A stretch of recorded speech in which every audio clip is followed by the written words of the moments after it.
कभी ऐसा हुआ है कि 10वीं के एग्जाम दिए हों और जब रिजल्ट आया तो लगा कि अरे, नंबर तो मेहनत के हिसाब से काफी कम है। अगर हाँ, तो राजस्थान बोर्ड एक बहुत बड़ी जबरदस्त खबर लेकर आया है। एक ऐसा बदलाव जो परीक्षा के बाद की सारी टेंशन खत्म कर सकता है। चलिए जानते हैं कि ये बड़ा अपडेट आखिर है क्या। अब ये जो आप देख रहे हैं ये सिर्फ एक ऑफिशियल अनाउंसमेंट नहीं है। ये उन हजारों स्टूडेंट्स के लिए उम्मीद की एक नई किरण है जो अपने रिजल्ट से खुश नहीं थे। अब तक जो नियम चले आ रहे थे वे पूरी तरह बदल चुके हैं। चलिए गहराई से समझते हैं कि इस घोषणा का असल में मतलब क्या है। ये एक ऐसी फीलिंग है जो शायद हर स्टूडेंट ने कभी ना कभी महसूस की है। दिन रात पढ़ाई करने के बाद जब मार्क्स उम्मीद के मुताबिक नहीं आते तो जाहिर है बहुत निराशा होती है। अच्छी बात यह है कि राजस्थान बोर्ड ने इस परेशानी को समझा है और एक ऐसा रास्ता निकाला है जो सिस्टम में भरोसे को फिर से जगा सकता है। तो अब आते हैं उस बड़े बदलाव पर जिसकी हम बात कर रहे हैं। सुनिए, इतिहास में पहली बार राजस्थान बोर्ड के स्टूडेंट्स अब अंग्रेजी, विज्ञान और गणित जैसे जरूरी सब्जेक्ट्स में सिर्फ नंबरों की दोबारा टोटलिंग नहीं बल्कि अपनी पूरी की पूरी आंसर शीट को फिर से चेक करवा सकते हैं। जी हाँ, आपने बिल्कुल सही सुना। ये कोई छोटा मोटा अपडेट नहीं है, ये एक ऐतिहासिक कदम है। अब तक स्टूडेंट्स के पास सिर्फ नंबरों को दोबारा जुड़वाने का ही ऑप्शन था, लेकिन अब वो अपनी मेहनत का पूरा हिसाब मांग सकते हैं। लेकिन एक मिनट रुकिए, कहीं ये पुनः जांच वही पुरानी संवीक्षा या स्क्रूटनी तो नहीं है? जी नहीं, बिल्कुल नहीं।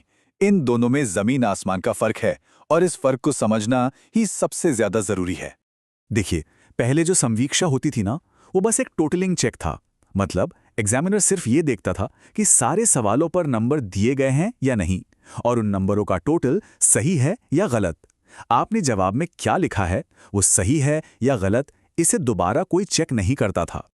और अब देखिए नया नियम, पुनः जांच। इसमें आपकी कॉपी एक नए एग्जामिनर के पास जाएगी जो हर एक जवाब को शुरू से आखिर तक फिर से पढ़ेगा और नंबर देगा। मतलब ये सिर्फ टोटल की गलती सुधारना नहीं है, ये तो मूल्यांकन का, इवैल्यूएशन का एक दूसरा मौका है। यही इस नई पॉलिसी की असली ताकत है। शायद कोई सोच रहा होगा कि इतना अच्छा नियम लाने में इतनी देर क्यों लग गई। बात दरअसल ये है कि बोर्ड 1957 के एक पुराने कानून में बंधा हुआ था जो इसकी इजाजत ही नहीं देता था। इसीलिए स्टूडेंट्स को ये अधिकार देने के लिए एक खास नियम बनाना पड़ा। तो अब सबसे जरूरी सवाल पर आते हैं। अगर किसी को लगता है कि उसे इस नए नियम का फायदा उठाना है तो उसे करना क्या होगा? आइए स्टेप बाय स्टेप पूरी प्रक्रिया को आसानी से समझते हैं। प्रोसेस काफी सीधा सा है। जैसे ही रिजल्ट्स आएं, सबसे पहले अपनी आंसर शीट ऑनलाइन डाउनलोड कर लें। और हाँ, इस बात का खास ध्यान रखें कि कॉपी मिलने के सिर्फ 5 दिनों के अंदर ही आपको रीचेकिंग के लिए ऑनलाइन अप्लाई करना होगा। इसके लिए एक बहुत ही मामूली सी फीस देनी होगी, हर सब्जेक्ट के लिए सिर्फ 100 रुपये। अप्लाई करने के लिए आपको बोर्ड की ऑफिशियल वेबसाइट पर जाना होगा, जिसका लिंक आपको स्क्रीन पर दिख रहा है, और वहां स्क्रूटनी 2026 वाले लिंक को ढूंढना है। अब आते हैं कुछ बहुत ही जरूरी बातों पर, जिन्हें बिल्कुल भी नजरअंदाज नहीं करना है। एक छोटी सी गलती भी आपका एप्लीकेशन कैंसिल करवा सकती है, तो जरा ध्यान से सुनिए।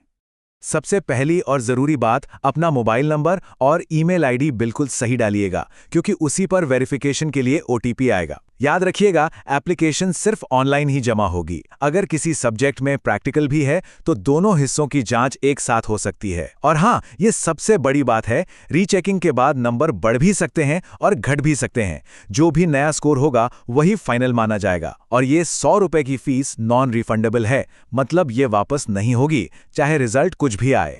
तो कुल मिलाकर ये नया नियम सिर्फ एक पॉलिसी चेंज नहीं है, ये स्टूडेंट्स को दिया गया एक हक है, एक भरोसा है कि अगर उनके मूल्यांकन में कोई भी चूक हुई है तो उसे सुधारने का एक निष्पक्ष मौका उनके पास है।